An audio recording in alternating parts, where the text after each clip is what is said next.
Bismillah ar-Rahman ar-Rahim. Assalamu alaikum wa rahmatullahi wa barakatuhu. And it's a pleasure to be at AMI again and presenting to you on Quranic Principles for Integral Ecology.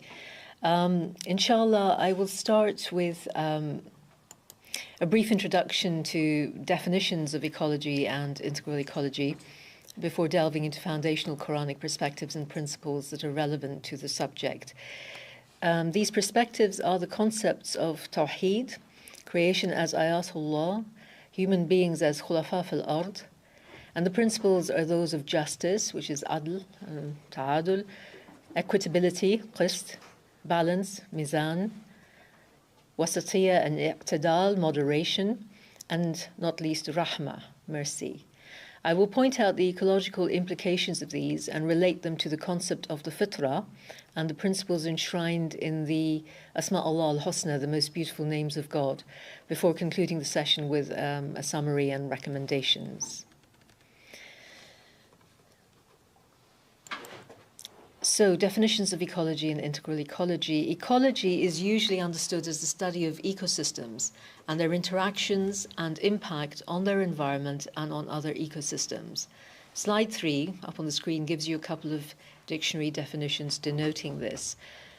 The Collins English Dictionary talks about the study of the relationships between plants, animals, people, and their environment, and the balances between these relationships. And the British Ecological Society speaks of the scientific study of the distribution, abundance, and dynamics of organisms, their interactions with other organisms, and their physical environment. The term integral ecology has been made familiar in environmental and climate crisis discourses by Pope Francis's use of it in his ecological treatise, or Risala, Laudato Si, on care for our common home. In Laudato Si, the term environment, as I have put up on screen, is taken to mean a relationship existing between nature and the society which lives in it. And it is noted in LS that nature cannot be regarded as something separate from ourselves. We are part of nature. Laudato Si also emphasizes the interconnectedness of the planet, humanity, and the natural world on our earth, through God, in God, and for God, or in Islamic terms, that would be billahi walillah. So integral ecology is intertwined with the idea that everything is interconnected.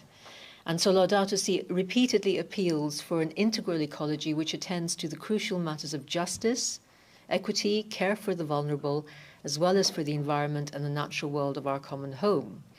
So in these explanations of integral ecology, you will already have noted profound similarities with Quranic perspectives and principles to which we now turn. The Quranic ecological perspective is founded on the following scriptural viewpoints. Firstly, the concept of Tawheed, that there is an intimate connection between God, cosmos, and humankind, and hence the understanding that our ways of living impact and are impacted by the rest of creation, and that this is all an integral part of our relationship with God Himself, our Creator. Secondly, that the perspective, the scriptural perspective, that creation, including humankind, are all no less than repositories of the revelatory signs of God, Ayatullah, like the scriptural book itself, whose verses are also called ayat. Hence, the view of creation as a revelation like the Qur'an, and consequently the sanctity of the natural world and of humanity too. The third scriptural perspective is that the human being is a God-placed deputy or steward on earth, fil ard khalifa, as mentioned in Surah 2 verse 30. Hence we have the idea that there is the caretaking responsibilities of humankind towards the earth and all therein, and also humankind's accountability to God. So I'd like to look at these in a little bit more detail now. According to the Islamic theological theory of Tawheed, which denotes unity, specifically divine unity and oneness, the cosmic interconnection mentioned earlier between God, cosmos, and humankind is literally rooted in God Himself, who is the one and the only, Al-Ahad Al-Wahid. The second forms of both these verbal roots of the divine names, Wahada and Ahada, signify unification, uniting, making one. And the word tawheed is the verbal noun of the second form of wahada. So, while God transcends all creation, it is also the case that the whole of creation, all cosmic multiplicity and diversity, is contained by him and united in him.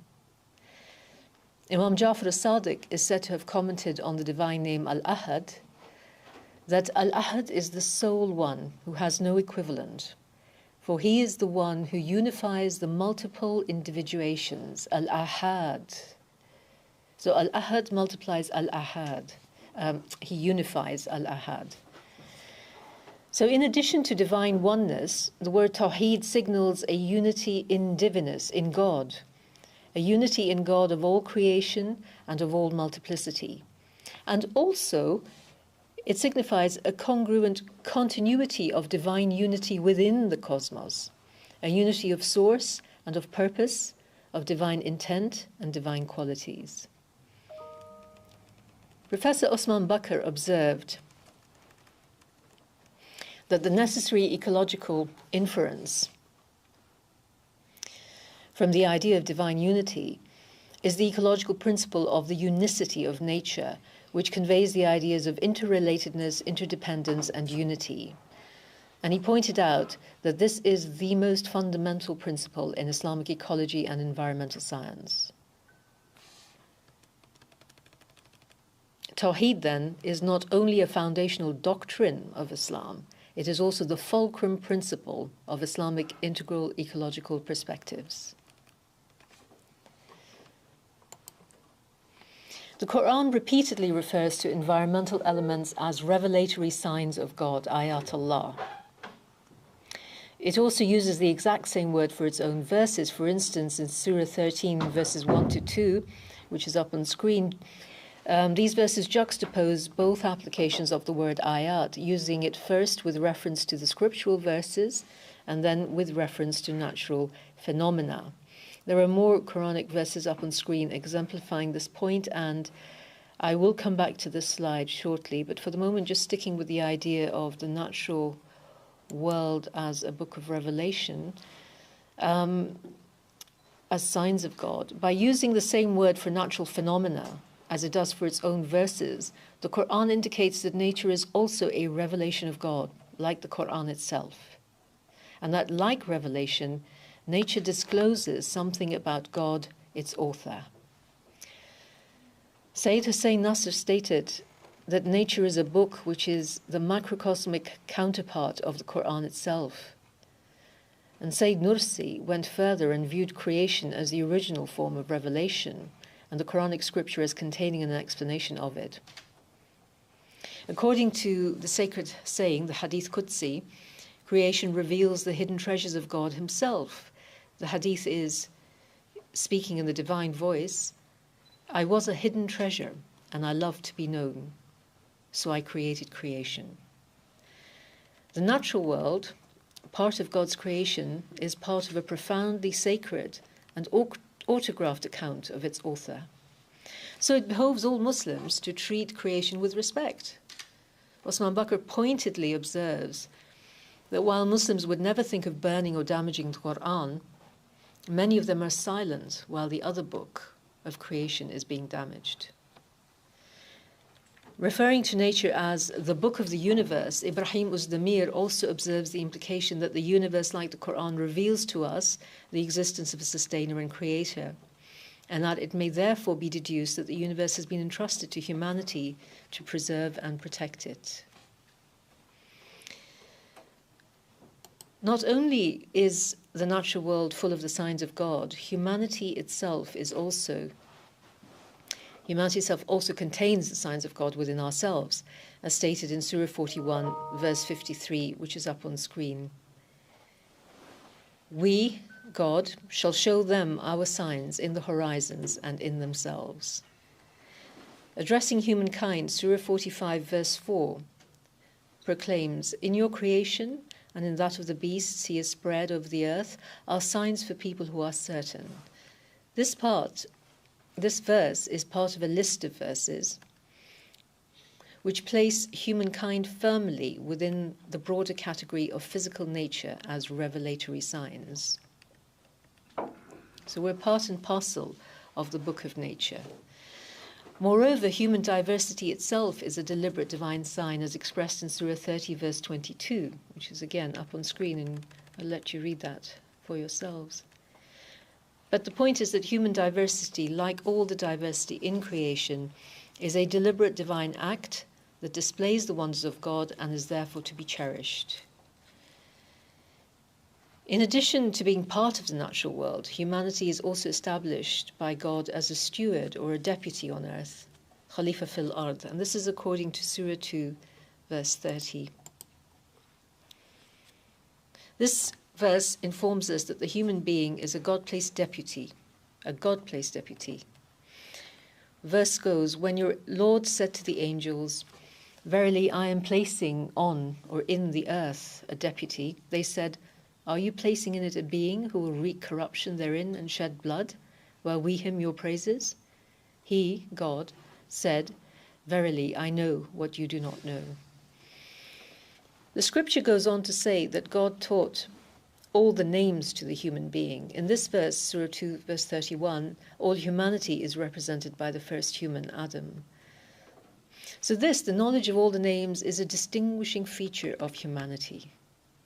Some exegetes, like Ibn Arabi, interpret the names as a reference to God's names.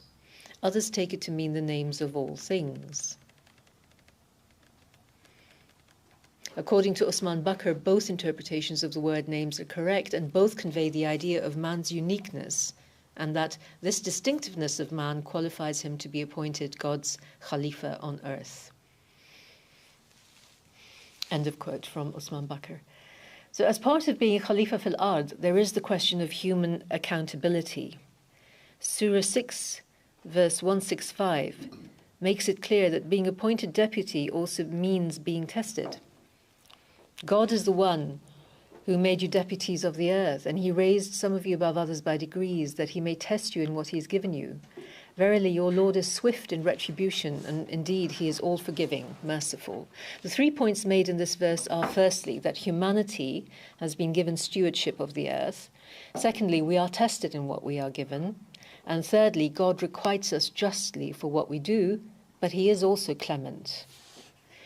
We'll come back to this verse again later, but for now the point is that humankind shall have to account to the Creator for how we behaved with each other and with the rest of beings on earth, and for how we treated the natural world and the planet itself. There is accountability, if not here, in the hereafter.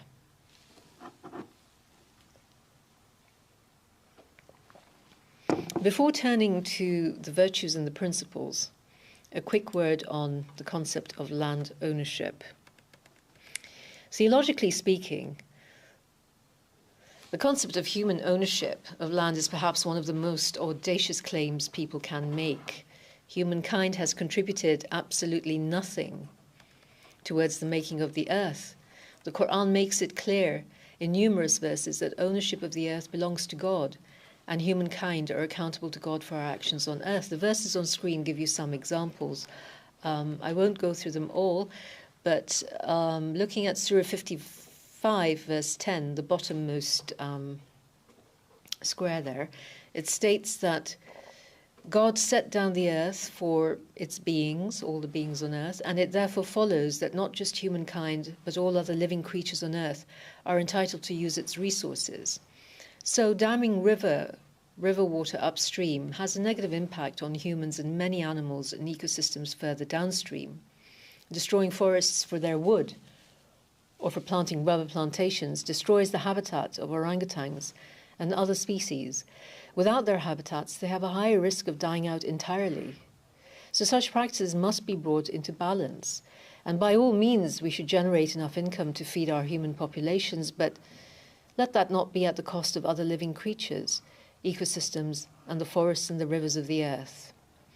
The ecological principles in the Quran make it clear that humans are expected to use the earth's resources in a balanced and reasonable way. So these ecological principles,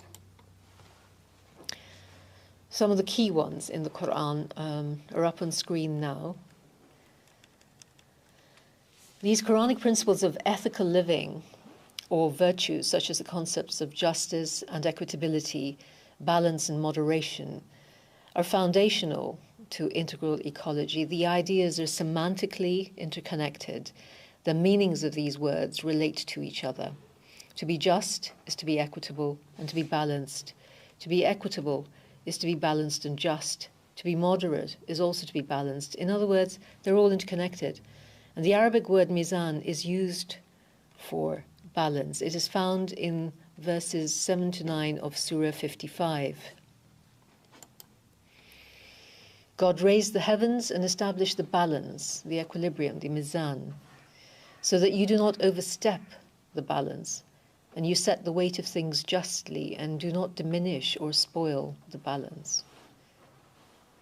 In a wide sweep, these verses encompass within their reference to balance swathes of creation, from the stars to the human marketplace, thus denoting natural physical balances and also human societal and economic balances. Mizan, then, balance and equilibrium, is what we should aim to achieve. Balance in our lifestyles and in maintaining the existing natural physical equilibriums as best we can, given how much we have already disrupted these balances. And this relates directly to global warming. We should seek to achieve moderation or temperance in the use of natural resources and in pursuit of economic progress. Fazlun Khalid and other Muslim authors point out that one of the key precepts of Quranic ethics is to act with moderation at all times. And as the antithesis of moderation, excessiveness, israf, and especially the desire to accumulate more and more, takathur, are strongly criticized, they're roundly condemned in the Quran.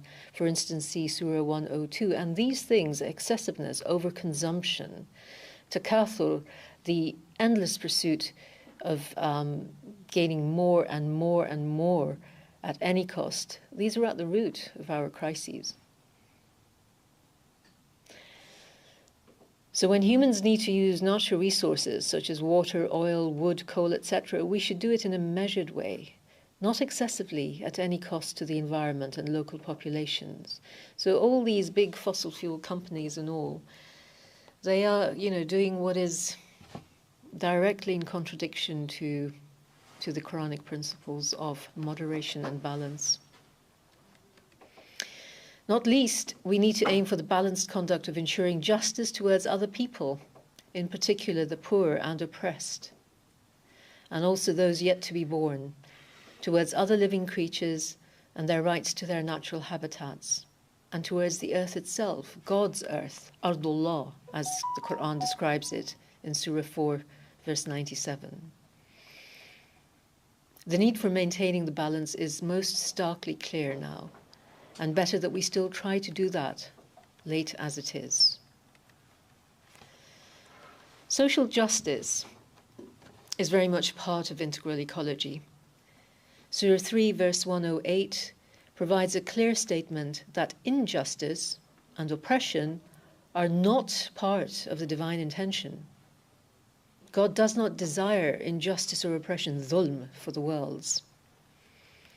Everything that violates the rights of other parts of creation or other people is dhulm.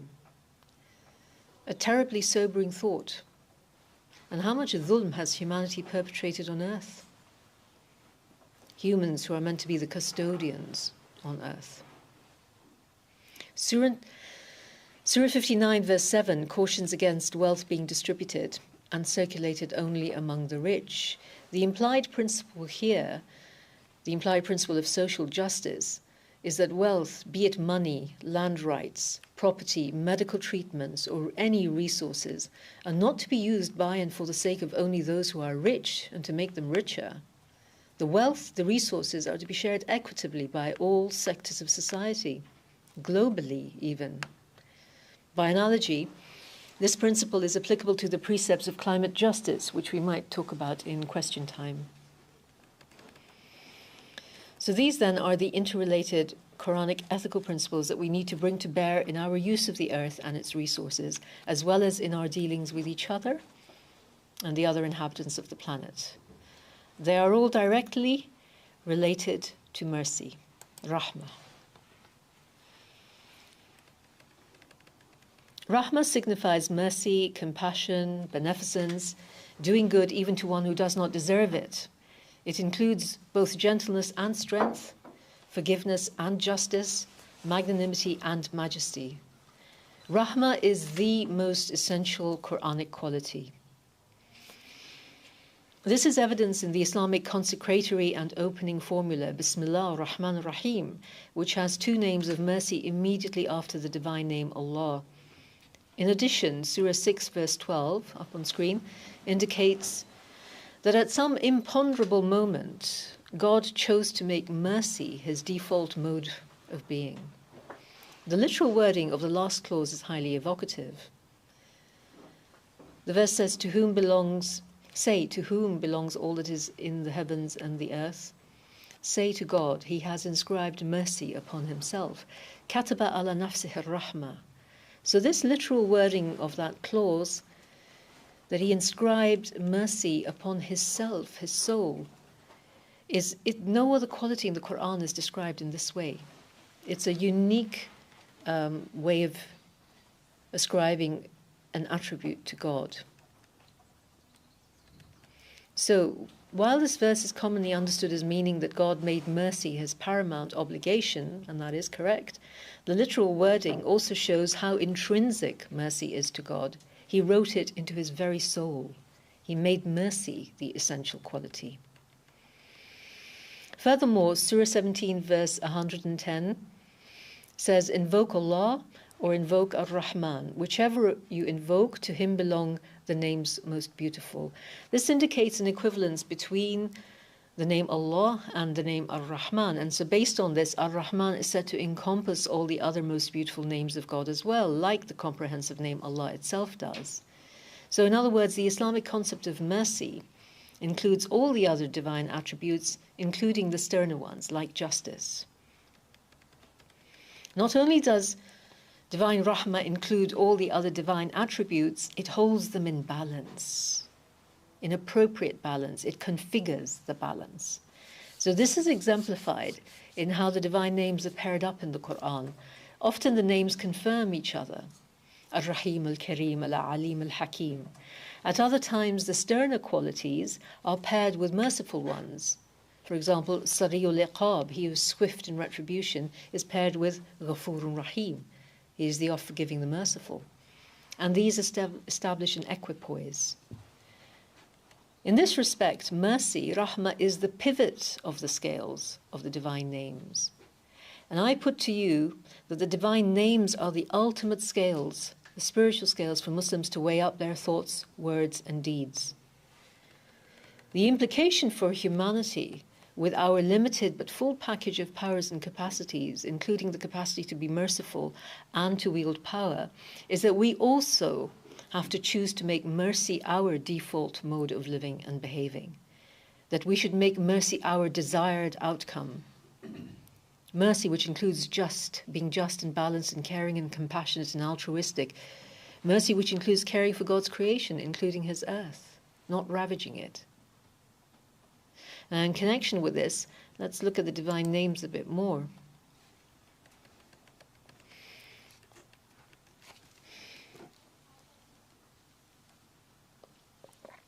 The divine names are, first and foremost, a theological portrait of God, describing his nature and character, his qualities and attributes, his powers and principles. Moreover, the names that enshrine ethical principles provide a moral benchmark for humans to aspire towards.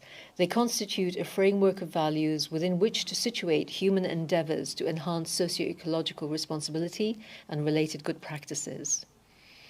Secondly, the divine names are also a portrait of humankind's spiritual potential, because many, if not all, of these characteristics, abilities, and principles are found potentially within human nature too, albeit in delimited manner. These characteristics, powers, and principles enshrined in the divine names are, in my view, part of the fitrah, which God has endowed to humankind, as stated in Surah 30, verse 30, Fitratullah allati fatara nasa alayha, the nature or character of God according to which he has made humanity. This divine endowment has placed within humans access to the divine qualities and characteristics. So the latter are present in humankind in a potential state, awaiting actualization. In Sunni scholastic theology, the Asharite school spoke of empowerment for an act as occurring simultaneously with the act itself, and this was termed al-istita'a ma'al fa'al, or capability with the act. Taking that and applying it to the potential and actualization of divine qualities in humans, this would mean that we actualize a latent attribute at the very instant that we do something that evokes that particular quality. And the metaphor which comes to my mind is that of a musical instrument, like a keyboard or a piano. It's only when you strike the key that you hear its note.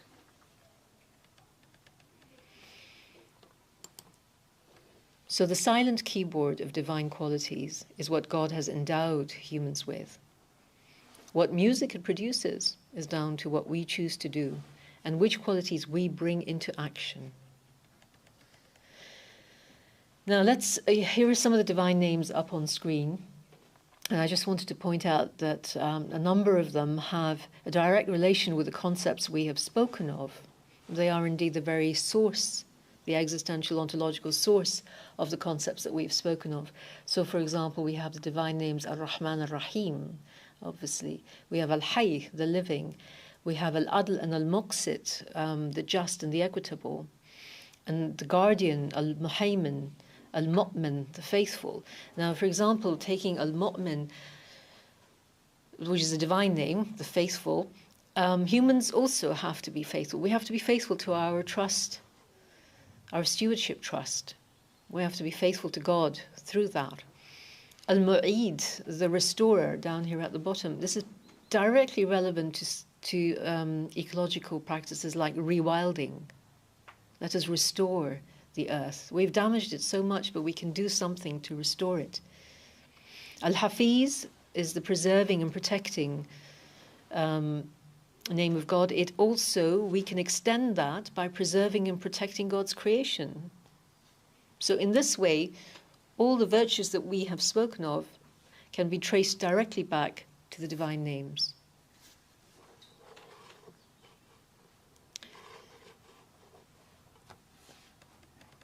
Finally, in my view, the divine names are also a hermeneutical or an exegetical framework. Earlier, I noted that the Quranic viewpoint of creation being revelatory signs of God, like the Quran itself is. Within the Quran, within the scripture, the contextual material is related one way or another back to God through the divine names, which punctuate the text. And in my view, the divine names can impact the interpretation and application of the contextual material. Similarly, it is my view that within the wider revelation of creation, the qualities enshrined in the divine names have a dynamic role that connects the earthly context or the physical context back to God. And we humans are directly instrumental in manifesting this existential exegesis. Exegesis, tafsir, is not just about how we comprehend the scripture or even about how we understand the world. It is above all about how we live. When we conduct ourselves in harmony with the divine qualities, not only do we evoke those divine energies into action in the world, we also reconnect the world back to God through the very same acts. It is a simultaneous process of infusion and refusion. And the keys for this are in our hands.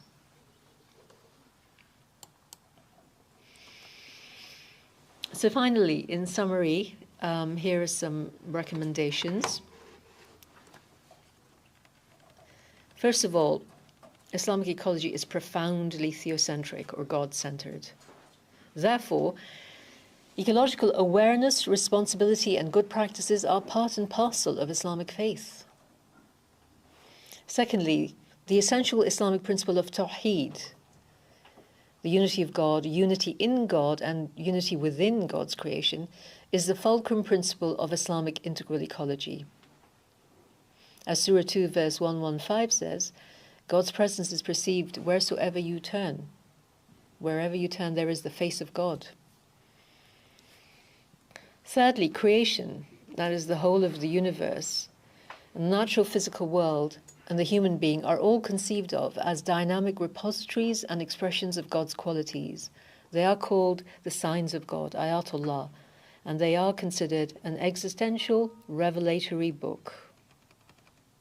Therefore, all creatures are to be treated with due care and kindness, with gratitude to God for them, and with respect for their rights as co-inhabitants of this God-given life-sustaining planet, which itself is to be treated with respect.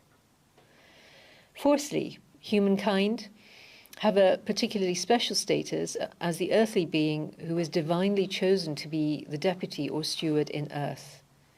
At the same time, the Quran recommends that humans do not walk on the earth insolently, and that people do not treat other people contemptuously. How pertinent is that today?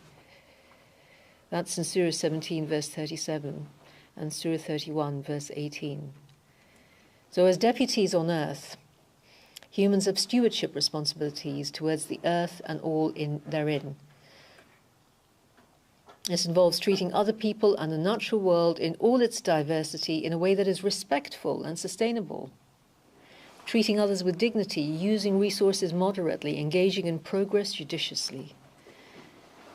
Stewardship includes behaving responsibly by addressing the climate crisis and all related socio-ecological crises, or issues, let them not become crises. Qur'anic ecology is founded on the principles of unity, mercy, moderation, balance, and justice. And therefore we should, in as much as we are able, seek to uphold and promote these principles at all levels in our lives, individual, familial, communal, societal, national, and international. Sixthly, the divine names, the most beautiful names of God, and the principles that they enshrine constitute a framework of values within which to situate human endeavours to enhance socio-ecological awareness and responsibility and related good practices. This framework of sacred principles has been presented here as the ultimate scales, mizan, on which Muslims are to gauge their actions and the potential outcomes thereof. And finally, the principles of the divine names are present and extended in delimited manner in the human fitrah, as potential human capacities and abilities. Therefore, we should endeavour to live according, or rather in accordance with our inherent sanctity and to extend the divine qualities, configuring them to achieve the balance of rahmah. In other words, to configure them so that we are using our God-given characteristics and abilities in ways that respect God, ourselves, and the rest of God's ayat, his creation. As Özdemir points out, Ibrahim Özdemir points out that Sayyid Nursi held that the reality of the universe and of all beings is based on the divine names, and that the attributes of things are all based in a divine name. So with that, I will end this presentation. Thank you.